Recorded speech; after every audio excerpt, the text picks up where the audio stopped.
V imenu Boga Očeta in Sina in Svetega Duha. Amen. Drage sestre, dragi bratje, stopili smo v teden za edinost kristjanov. Zaradi izkrivljenih stališč imamo lahko glede drugih veroizpovedi predsodke ali pa smo pristranski. Zato naj zmagata spoštovanje in ljubezen, sicer na svetu ne bo miru. To mora biti prednostna naloga. V ovčji staji cerkve ne smejo biti pregrade za ovce, ker je samo ena čreda in en dobri pastir, ki moli, da bi bili vsi eno v spravljeni različnosti. Kristus je edino upanje za svet. Pa prisluhnimo obvestilom. Najprej družini Žnidaršič Gregorja izrekamo iskreno sožalje ob izgubi drage mame. V petek zvečer sem jo obiskal na domu, pomazilil in priporočil Bogu. V bolnišnici sem prav tako ta teden obiskal sestro Ivaneš Antonijo, našo najstarejšo vernico, ki je v 102. letu starosti. Potem je posebno obvestilo za mlade. Slovenska evangeličanska cerkev organizira za mlade vikend z odprtim srcem, ki bo v hostelu v Moravskih Toplicah od 21. do 23. februarja letos. Vikend bo poln zabavnih iger, poglabljanja vere, druženja z vrstniki, spoznavanja novih prijateljev. Moto vikenda je iz Svetega pisma, iz apostolskih del, 4. poglavje 32. Množica teh, ki so sprejeli vero, je bila kakor eno srce in ena duša. Za več informacij in za prijavo je na voljo duhovnica Katja Brkič Golob. V ponedeljek jutri ob 19. uri je molitveno srečanje. V sredo ob 19. uri je študij Svetega pisma z diskusijo na temo Psalem 91. V cerkvi bo organizirana Trubarjeva bralna značka. Namen te aktivnosti je spodbujanje branja knjig, ki vsebujejo življenjska pričevanja, o katerih se potem bralci pogovarjajo. To je tudi priložnost za izmenjavo osebnih izkušenj in krepitev medsebojne povezanosti ter vzdrževanja bralne kulture. Trubarjeva bralna značka bo potekala od februarja dalje. Vsi, ki bi se želeli vključiti, se do konca januarja prijavite Suzani Krvavica, ki bo dala vsa nadaljnja navodila. In še zadnje obvestilo, danes ob 18. uri, danes ob 6. zvečer, ob 18. uri je skupno ekumensko bogoslužje v frančiškanski cerkvi v Novem mestu, torej kot rečemo Novomeščani v Kloštru, kjer bomo sodelovali rimokatoliki, pravoslavni in evangeličani. Naslednje leto pa bo ekumensko bogoslužje spet pri nas, ker krožimo. Enkrat pri rimokatolikih, enkrat pri pravoslavnih in enkrat pri nas. V nadaljevanju bomo zapeli skupno himno, ki pravi: Bog mogočni, slava ti. Slava ti.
Izvolite sesti.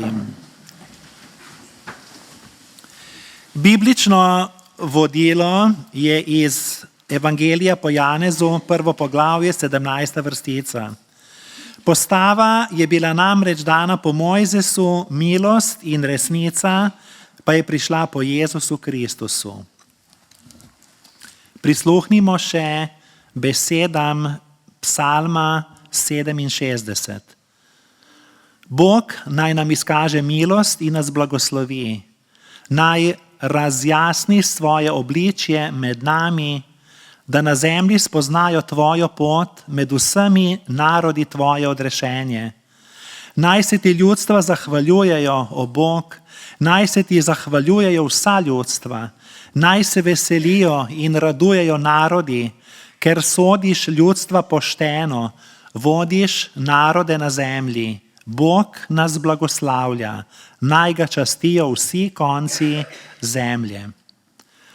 Drage sestre, dragi bratje, vstopili smo v Božjo hišo, zato priznajmo svoje grehe. Gospod naš Bog, svet in pravičen si v svojih dejanjih. Človek ne more zaradi grešnosti doumeti tvojih poti. Tvoje obličje iščemo, za tvojo milost prosimo, ker se svojimi dejanji needinosti ne moremo ponašati pred tabo. Pomagaj nam, da bomo dali roko sprave vsem, ki smo jih prizadeli in se nas usmili. Amen. Besede milosti in slavospev pa je: On je Gospod, naš Bog. Po vsej zemlji so njegove sodbe. Na veke se spominja svoje zaveze. Psalem 105. Slava Bogu na višavah in na zemlji mir ljudem, ki so mu po volji. In še molimo. Bog Oče, zahvaljujemo se ti za Jezusa Kristusa, ki je steber edinosti.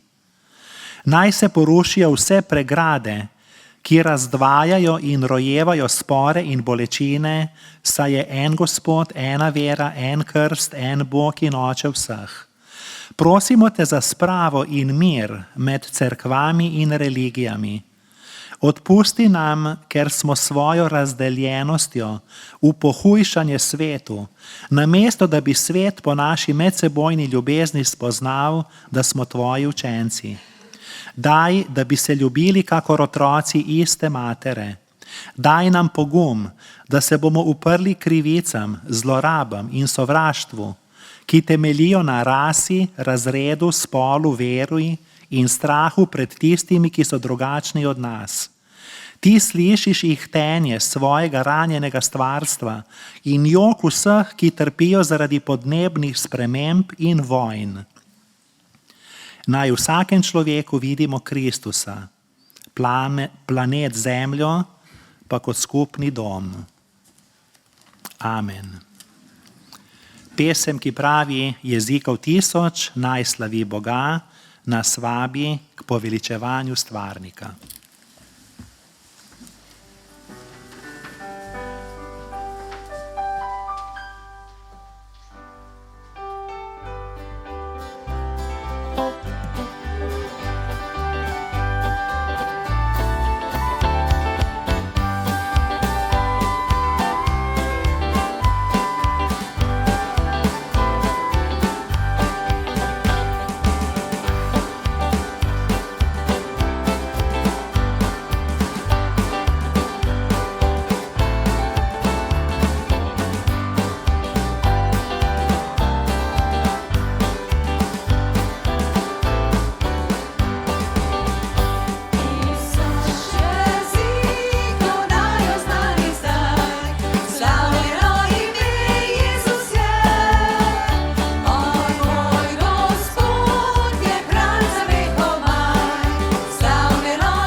usesti, bratje in sestre.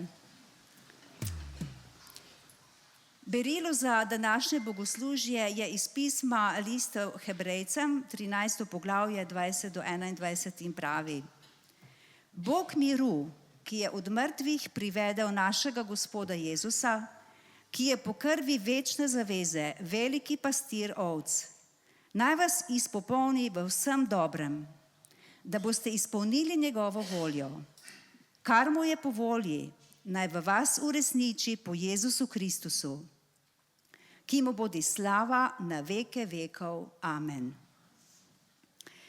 Ta prebrani tekst je molitev in obljuba namenjena vernikom, ki so bili v težki situaciji. To so bili verniki, spreobrnjeni Judje, ki so zaradi priznanja in izpovedi svoje vere bili pred dejstvom, da bodo zelo preganjani. In zagotovo je bilo eno izmed vprašanj, s katerim so se ti verniki soočali, tudi vprašanje, ali bom lahko ohranil vero v Boga in zaupanje v Boga. V okoliščinah, ko me vsi preganjajo, ko me vsi zaničujejo, ko me sramotijo, izločajo iz družbe, ko mi grozi zapor ali celo smrt. In odgovor na to vprašanje je pritrdilen, kajti pisec lista Hebrejcem je preganjanje vernike tistega časa spodbudil s temi besedami, ki smo jih prebrali, in te besede so izrečeni blagoslov. Ta blagoslov pa temelji na Božjem miru, kajti pravi Bog miru, na Božji moči, ker pravi Bog, ki je obudil Jezusa Kristusa od mrtvih, in tudi na Božjem pastirju, torej Jezusu Kristusu, ki je pastir ovac in mu je mar za vsako ovco, torej za vsakega človeka. In veste, odrešenje po Jezusu nam prinaša na eni strani opravičenje, po drugi strani pa tudi posvečenje, da lahko živimo življenje Bogu po volji, ne glede na okoliščine, v katerih se nahajamo. In zato naj bo slavljeno ime Jezus, kakor smo peli. Nelson Mandela, državnik in politik, ki je bil velik borec za človeške pravice v Južni Afriki, je tako zapisal: Prehodil sem to dolgo pot do svobode. Poskušal sem ne omahovati. Na poti sem delal napačne korake. Toda odkril sem skrivnost, da potem, ko se povzpneš na velik hrib, šele ugotoviš, da je treba preplezati še veliko hribov. Tukaj sem si vzel trenutek za počitek, da si ukradem pogled na veličasten razgled, ki me obdaja, da se ozrem na prehojeno razdaljo. Vendar si lahko le za trenutek odpočijem, kajti s svobodo pridejo tudi odgovornosti. In ne upam se zadrževati, kajti moja dolga pot še ni končana. In tudi naša zemeljska hoja še ni končana. In morda se jaz in ti ukvarjamo s vprašanjem, kakor so se ukvarjali verniki, o katerih sem prej govorila. Ali bomo zdržali do konca, ali bomo ohranili vero in zaupanje v Boga. In naj tudi nas opogumijo te besede, ki so bile napisane v listu Hebrejcem. Zato lahko z navdušenjem priznamo to jutro, da ni nihče tak, kot je naš Gospod Jezus Kristus. In vabim nas, da v naslednjih trenutkih damo slavo in čast Jezusu Kristusu, ki nas dviguje in ki nam kaže pot naprej, takrat, ko je več ne vidimo.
bi spoznal Jezus, nihče nikakor ti.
še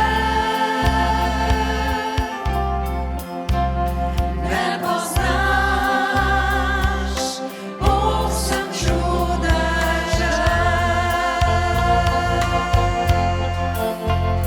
Kliči me, ti odgovori, videl boš, kaj lahko storim.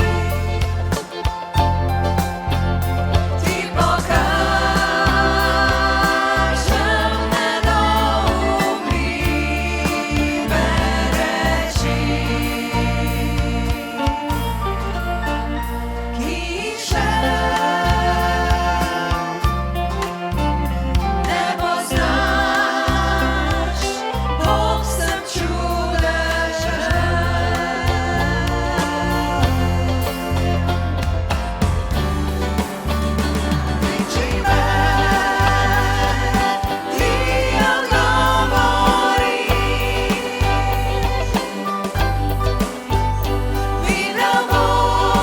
odgovori, videl boš, kaj lahko storim. Ti pokažem nedoumljive reči, ki še ne poznaš, Bog sem čudežen. Kliči me, ti odgovori, videl boš, kaj lahko storim. Ti pokažem nedoumljive reči, ki še ne poznaš, Bog sem čudežen.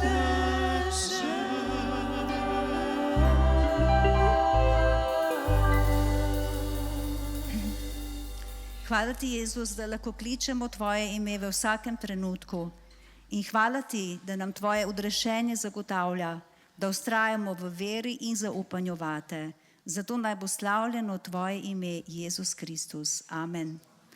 Sledi utrinek za otroke.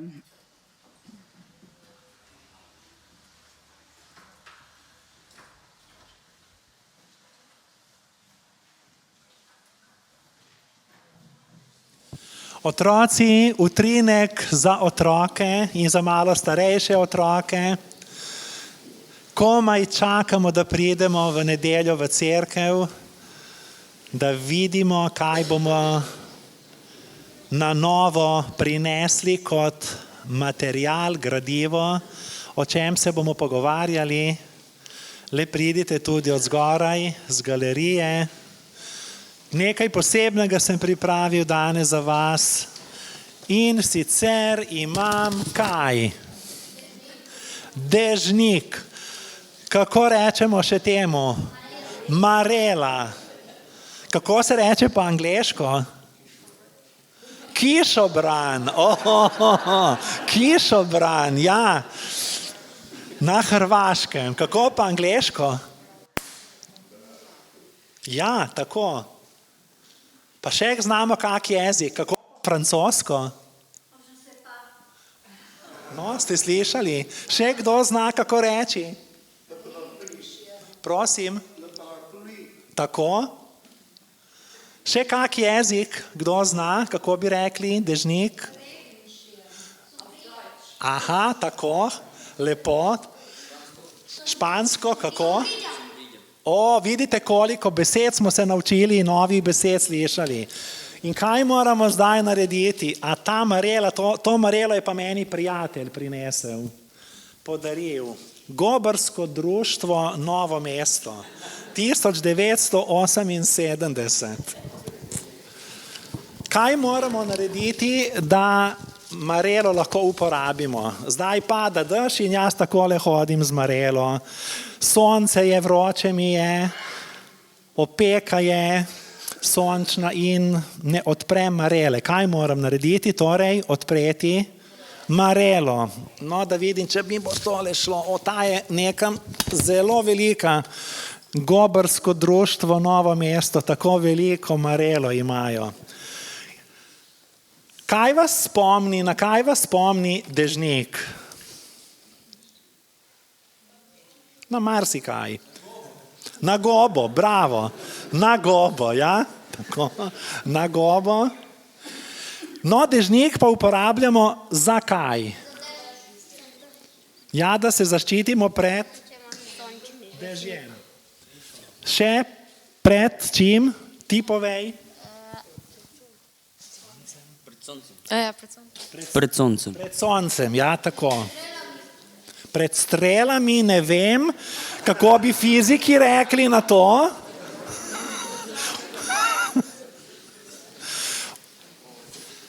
Torej, dokler smo pod dežnikom, smo na nek način na varnem pred dežjem in tudi snegom in tudi soncem. Če pa pogledamo, kaj marela ali dežnik pomeni, zdaj, ko smo v cerkvi, pa smo na varnem takrat, ko smo pod dežnikom Boga. Pod dežnikom cerkve.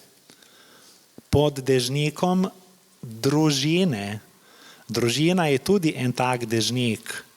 Poglejte, če nimam družine, očija, mamice, dedka, babice ali pa ostalih sorodnikov, prijateljev, kot ne bi imela hiša strehe, kot da sem brez strehe. Torej, Bog, cerkev, družina, starši, prijatelji. Mi lahko kdo pomaga, imamo še kakšno pomoč kot, kaj pa zdravniki? Tudi, ja? Kadar potrebujemo pomoč in gremo pod marelo, pod dežnik, bolnišnice, doma starejših občanov. Torej, veliko takšnih ustanov je, ki nam pomagajo, da smo na varnem. In zato smo Bogu hvaležni.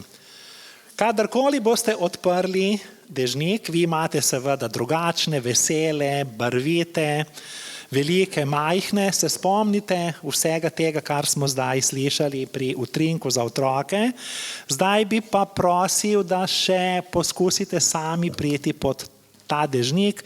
Čim bolj se, Evelina, boš ti vzela dežnik tukaj na sredino in se poskušajte spraviti pod to streho, no, da vidimo, kako vam bo šlo. Kar skupaj, tako, še bolj na tesno, skupaj.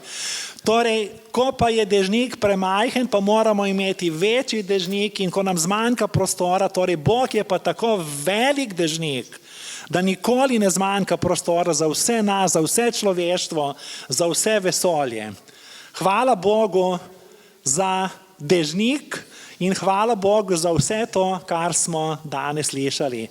Zdaj pa hitro k verouku, meni pa nazaj moj gobarski dežnik.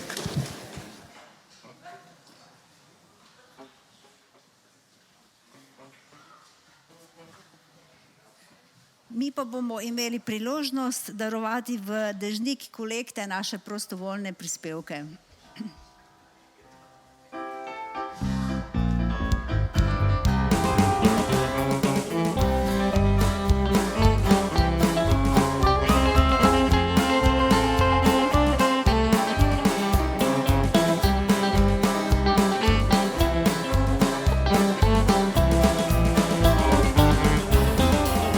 Sklenil hoditi sem za Gospodom, sklenil hoditi sem za Gospodom, sklenil hoditi sem za Gospodom, nazaj oziral se ne bom. On je pred mano, a svet za mano, on je pred mano, a svet za mano, on je pred mano, a svet za mano.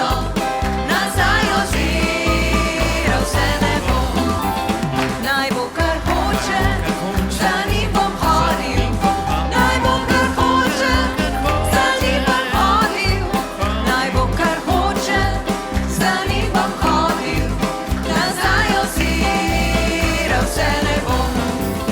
Mu boste z mano še vi sledili, mu boste z mano še vi sledili, mu boste z mano še vi sledili, nazaj oziral se ne bom. Sem za Gospodom, sklenil hoditi, sem za Gospodom, sklenil hoditi, sem za Gospodom, nazaj oziral se ne bom. On je pred mano, a svet za mano, on je pred mano, a svet za mano, on je pred mano, a svet za mano, nazaj oziral se ne bom. Naj bo kar hoče, za njim bom hodil, naj bo kar hoče, za njim bom hodil, naj bo kar hoče, za njim bom hodil, nazaj oziral se ne bom. Mu boste z mano še vi sledili, mu boste z mano še vi sledili, mu boste z mano še vi sledili, nazaj oziral se ne bom, nazaj oziral se ne bom, nazaj oziral se ne bom.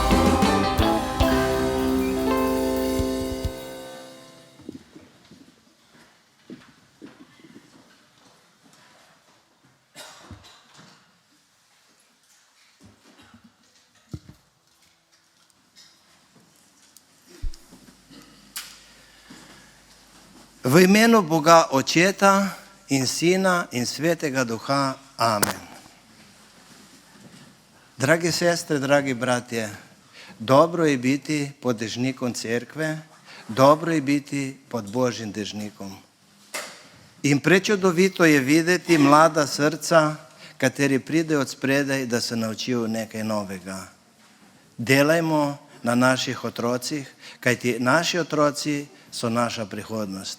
Cerkev, katera nima otrok, kaj se bo zgodila z njo? Generacije bojo minile in ključ bo na vratih. Danes je nedelja, Gospodov dan, in verjamem, da nas je Bog že blagoslovil s tem, ko smo lahko prišli v hišo Božjo. Prav tako nas blagoslavlja pri bogoslužju in tudi ob odhodu in skozi cel dan. Iz Svetega pisma bomo prebrali iz pisma Rimljanom 12. vrstica, 12. poglavje, od 9. do 16. vrstice. Prosim, če lahko ustanemo ob branju Božje besede. Pa prisluhnimo Božji besedi. Ljubezen naj bo brez hinavščine. Odklanjajte zlo, oklepajte se dobrega. Drug drugega ljubite z bratovsko ljubeznijo. Tekmujte v medsebojnem spoštovanju. Ne popuščajte v vnemi, temveč bodite goreči v duhu, služite Gospodu. Veselite se v upanju, potrpite v stiski, vztrajajte v molitvi. Bodite soudeležni v potrebah svetih, gojite gostoljublje. Blagoslavljajte tiste, ki vas preganjajo, blagoslavljajte in ne preklinjajte jih. Drug o drugemu imejte isto mišljenje, ne razmišljajte o visokih stvareh, marveč se prilagajajte skromnim. Ne imejte se v svojih očeh za pametne. Blagor tistim, ki Božjo besedo poslušajo in se po njej ravnajo. Izvolite sesti. Če pogledamo kakšno razvedrilno oddajo po televiziji ali poslušamo pesmi, največkrat govorijo o ljubezni. Zelo znana pesem od skupine Beatlov nosi naslov All you need is love, kar pomeni, vse, kar potrebuješ, je ljubezen. Zelo popularne so tudi telenovele na temo o ljubezni in veliko ljudi je žal zasvojenih z njimi. Strinjam se, da pravilna doza ljubezni ozdravlja mnoge svetovne bolezni. Če vprašam naše zdravnike, bojo mi pritrdili pri tem. Brez težav ljubimo, ko gre za našo družino, za naše prijatelje, za sestre in brate. Ustavi se pa nam, ko je potrebno ljubiti nekoga, ki ni v mojem izbranem krogu. Božja beseda nas uči, da naj bi bila naša ljubezen brez hinavščine. Lahko rečemo brezpogojna. To pomeni ne delati razlike med ljudmi, drug drugega ljubiti z bratovsko ljubeznijo. Naša naloga je, da ljubimo Boga in vse ljudi. Ustanovitelj protestantskih cerkva Martin Luther je rekel, da je kristijan tisti, ki živi za druge. Živi v Kristusu po veri in ljubezni do bližnjega. Za ljubezen ne rabimo argumentov, enostavno ljubiš. Gospod Jezus je v svojem življenju pokazal ljubezen do vsakega človeka. Svojo brezpogojno ljubezen je opisal v eni od najlepših zgodb Svetega pisma. To je zgodba oziroma prilika o usmiljenem Samarijanu, ki je zapisana v Evangeliju po Luki, 10. poglavje od 25. do 37. vrstice. Ta odlomek si lahko doma preberete. Neki učitelj postave je hotel Jezusa preizkusiti z vprašanjem: Učitelj, kaj naj storim, da dosežem večno življenje? To ga je tudi bogati mladenič vprašal. Njegovo vprašanje o ljubezni verjetno ni bilo iskreno. Jezusa je hotel sprovocirati. Jezus pa se ne prereka, ampak mu modro odgovori, kaj je pisano v postavi, kaj bereš. Vloge so se spremenile. Zasliševalec postane izpraševalec. Učitelj postave mu je odgovoril: ljubi Gospoda, svojega Boga iz vsega srca, z vso dušo in bližnjega, kakor samega sebe. Jezus mu je odgovoril, da je na vprašanje odgovoril pravilno. Toda učitelj postave je šel še naprej. Da bi se opravičil, je vprašal Jezusa: in kdo je moj bližnji? V Izraelu je veljalo, da če nam je nekdo blizu, ga moramo ljubiti. Če pa nam ni blizu, ga ni treba ljubiti. Rabini so to vprašanje uporabili, da bi jim bližnji bil edino judovski brat Izraelec. Drugi so postavili še večjo mejo. Tisti, ki ni moj brat, ki ni Izraelec, ga treba vreči v jamo, vse krivoverce in vse izdajalce in tam jih pustiti. Tukaj imamo en problem. Današnji mediji so polni zgodb o prezrtih, zapuščenih ljudi. Živimo v svetu, ki se utaplja v stiskah. Trpeči ljudje, brezdomci, ljudje, ki so lačni. Kakšne so meje moje ljubezni? Kako daleč seže moja odgovornost? Kdo je moj bližnji? Koga naj ljubim in koga ne rabim ljubiti?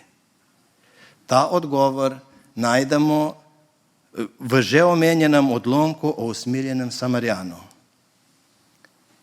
Ropi oziroma kraje so postali nekaj običajnega v našem današnjem svetu. Pogosti ropi so bili tudi v 1. stoletju.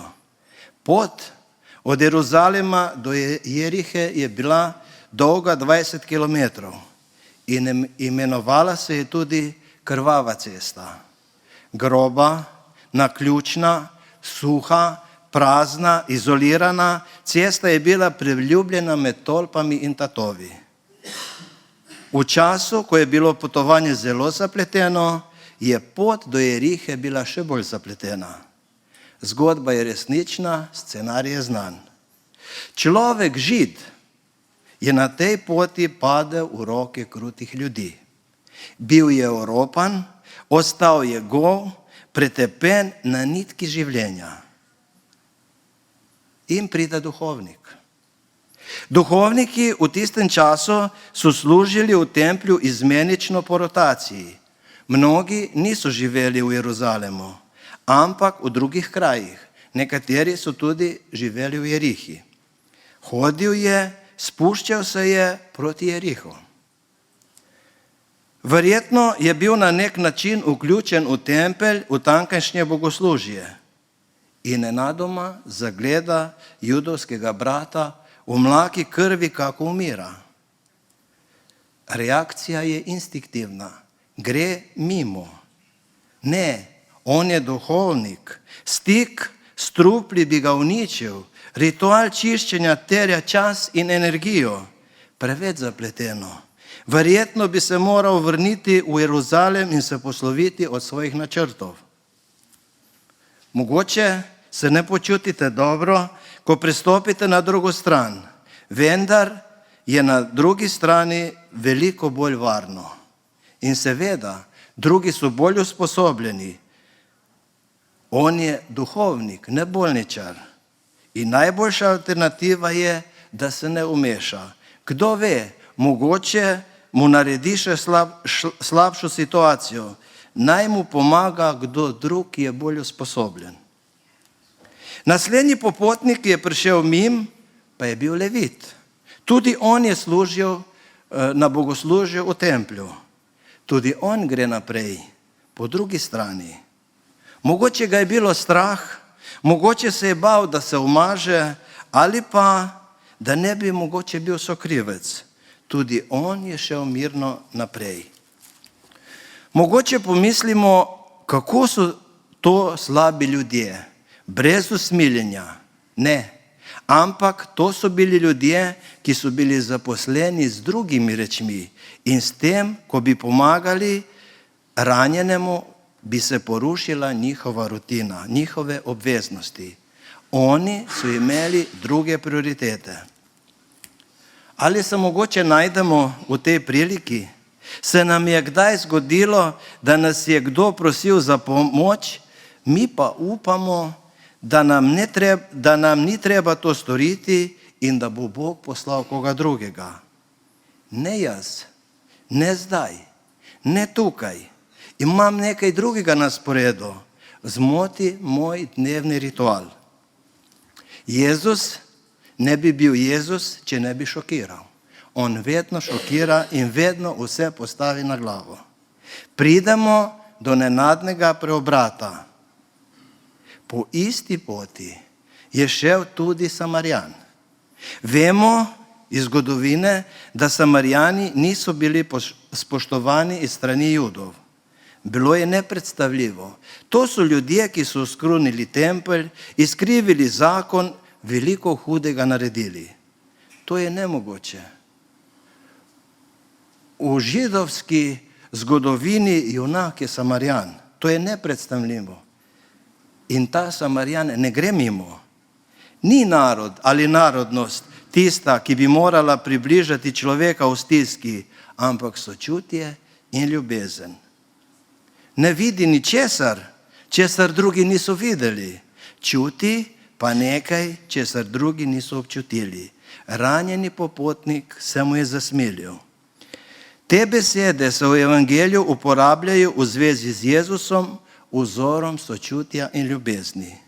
Ljubezen se izraža v dejanjih. Lahko jo občutiš, lahko jo okusiš. Ljubezen te greje, ko te zebe, dvignete, ko si potrt. Podoba Samarjanove ljubezni je čudovita.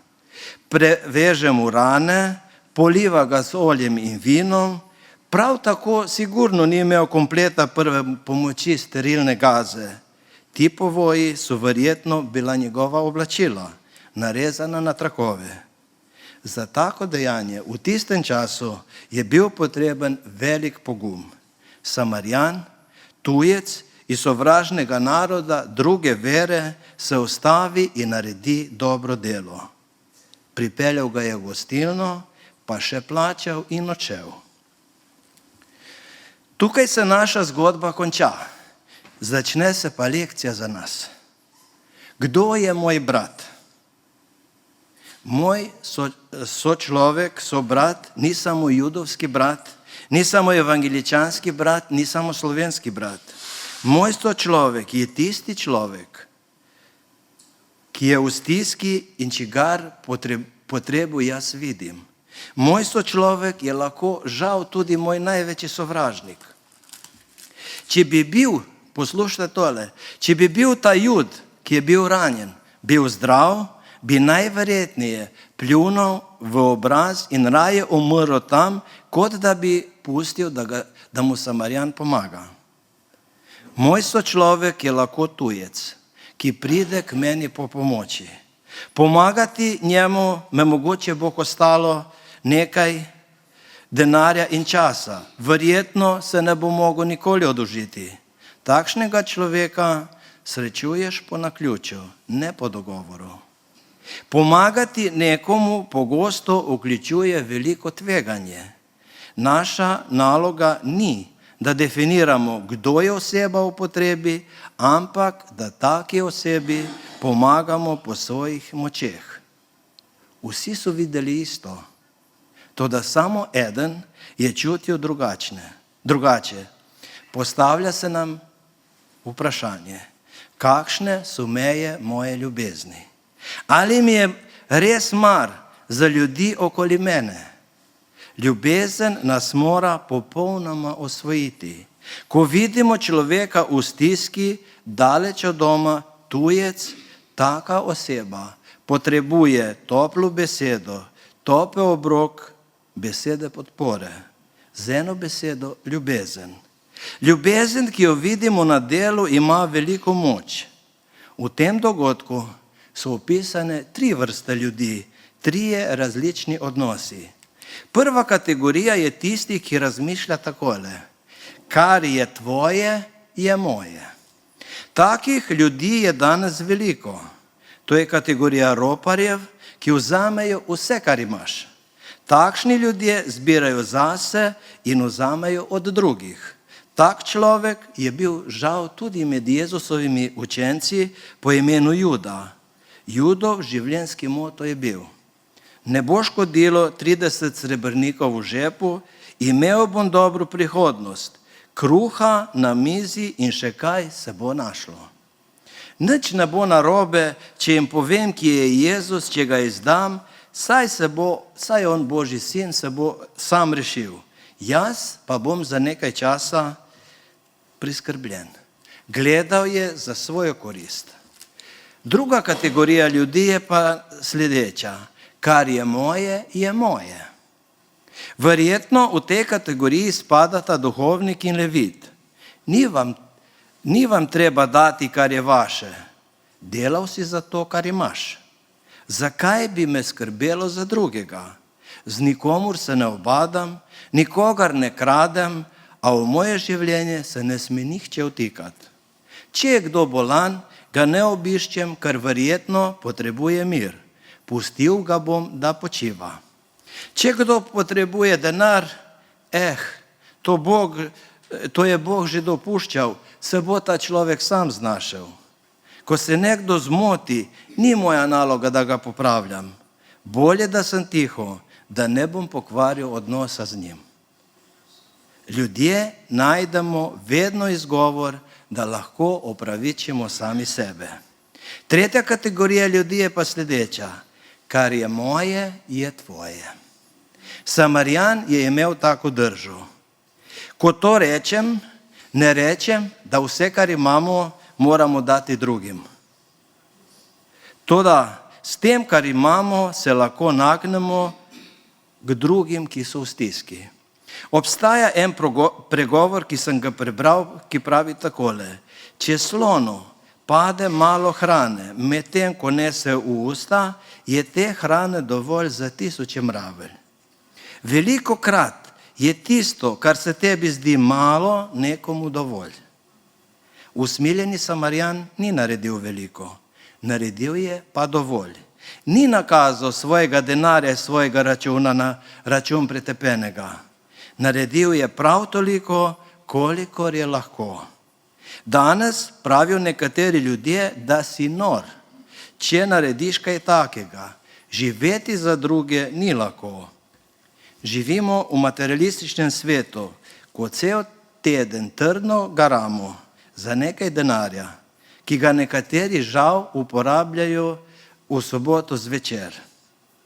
Le redki so zadovoljni s svojimi malim zaslužkom in običajno so te ljudje pripravljeni pomagati drugim od tistega malega, kar imajo. Prebral sem eno zgodbo, ki me je ganila in rad bi jo podelil z vami. Oprostite. Bil je mladi mož po imenu Marcel. Od svojega brata je dobil za darilo avto. Ko se je nekoč vračal iz službe, ga je ustavil en deček in ga vprašal: je to tvoj avto? Da, je odgovoril Marcel, kupil mi ga je brat. Deček še naprej sprašuje Marcela: kupil ti ga je? Ali hočeš reči, da za njega nisi potreboval nič plačati? Da, je odgovoril Marcel. Deček ni mogel verjeti in začel je ponavljati besede, ki so Marcela presenetili. Tudi jaz bi bil rad tak brat. Deček je prosil Marcela, ali ga lahko malo pelje z njegovim avtom.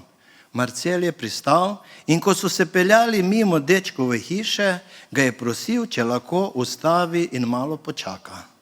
Deček je stekel v hišo in kmalu pripeljal na vozičku svojega paraliziranega brata. Hitel mu je razlagati: glej, Jani, njegov brat je Marcelu podaril avto, za katerega Marcel ni rabil nič plačati. Tudi ti boš nekoč dobil tisto, kar sem ti obljubil. Marcel je bil ganjen do solz. V svoji zgodbi, ki jo opisuje, je povedal, da njegovo največje darilo ni bil avto, ki ga je dobil zastonj od brata, ampak odnos dečka do svojega brata, ki je ponavljal: tudi jaz hočem biti tak brat. Zgodba nas lahko presune in nam da misliti. Ali lahko rečemo tudi mi tega jutra: rad bi bil tak brat, rad bi bil nekomu bližnji. Poglejmo v Svetem pismu zgodbo o Kainu in Abelu. Gospod je vprašal Kaina: kje je tvoj brat Abel? To ga je vprašal potem, ko je Kain ubil Abela. Kain je odgovoril: ne vem, ali sem jaz čuvaj svojega brata. Kain je bil z Božjega vidika odgovoren za svojega brata, za svojega bližnjega. Veste, ljubezen ni občutek. Ljubezen je dejanje, je nekaj praktičnega. To pomeni prekiniti svoj urnik, porabiti svoj denar, tvegati svoj ugled, pa tudi za tujca, da narediš tisto, kar je za njega najboljše. Ljubezen ima svoj izvir v tistemu, ki daje, in ne v tistemu, ki prejema. Ljubezen prevzame pobudo, naredi prvi korak, plača največjo ceno. Zakaj sta duhovnik, če se vrnem nazaj do njih, duhovnik in levit šla mimo pretepenega? Ker Božja ljubezen ni bila v njih. Ne zaradi tega, ker sta bila duhovnika ali levita, ampak ker nista imela Božjo ljubezen. Pripravljenost posega v življenje drugih pomaga, da je Božja ljubezen v nas. V 1. Janezovem pismu, v 3. poglavju, 17. vrstica pravi Božja beseda takole: kako more Božja ljubezen ostati v človeku, ki ima premoženje tega sveta in vidi, da je brat v pomanjkanju, pa zapira svoje srce pred njim. Začeli smo v začetku z vprašanjem: kaj naj storim, da podedujem večno življenje? Jezus je svojo smrtjo na križu naredil še veliko več, kot je naredil usmiljeni Samarjan. V Jezusovem življenju se kaže na njegovo ljubezen do drugih, to pa je odsev ljubezni do očeta. Farizeji so veliko stvari očitali Jezusu, da je pijanc, da jede z grešniki. nikoli pa mu niso mogli očitati ljubezni. Zato ne rabimo biti presenečeni, ko je Jezus učitelju postavil odgovoril: ljubi bližnjega svojega, kakor samog sebe. V Rimljanom 13:8 pravi Božja beseda: ne bodite nikomur dolžniki, razen če gre za medsebojno ljubezen. Kdor namreč ljubi drugega, je izpolnil postavo. Dragi sestre, dragi bratje, prišli smo do konca današnjega razmišljanja. V začetku smo prebrali: ljubezen naj bo brez hinavščine in drug drugega ljubite z bratovsko ljubeznijo. V odlomku o usmiljenem Samarijanu vse najdemo to. In naj uporabimo tudi v našem vsakdanjem življenju. Naj nam Gospod pomaga, da bomo znali ljubiti tudi mi s pravo in iskreno ljubeznijo. In Božji mir, ki presega ves človeški razum, naj čuva vaša srca in vaše misli v Kristusu Jezusu. Amen. Bomo ostali k molitvi. Dragi Bog, hvala ti, da naše življenje bogatiš po nezaslužni milosti. Tvoja beseda nam podarja napotek in moč za vsak dan. Pomagaj nam, da bomo tudi mi zmogli izkazovati hvaležnost s tem, da bomo delali to, kar od nas pričakuješ in kar potrebuje naš bližnji. Amen. Kjer je bila cela pridiga o ljubezni, bomo končali naše bogoslužje s pesmijo, ki pravi: ljubezen Božja nikoli ne mine. Amen.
Draga Božja cerkev, v teh dneh, ko je teden krščanske edinosti, smo govorili o ljubezni. V teh dneh bo mobilizirana največja skupina, množica ljudi po svetu, 2,5 milijarde kristijanov na vseh vzhodno, zahodno, severno in južno. In tudi mi bodimo nosilci te ljubezni. Zato sprejmimo duhovniški blagoslov. Gospod naj te varuje in te blagoslovi. Gospod naj da sijati svoje obličje na tabo in naj ti bo milostljiv. Gospod naj dvigne svoje obličje na te in ti podeli mir. Amen.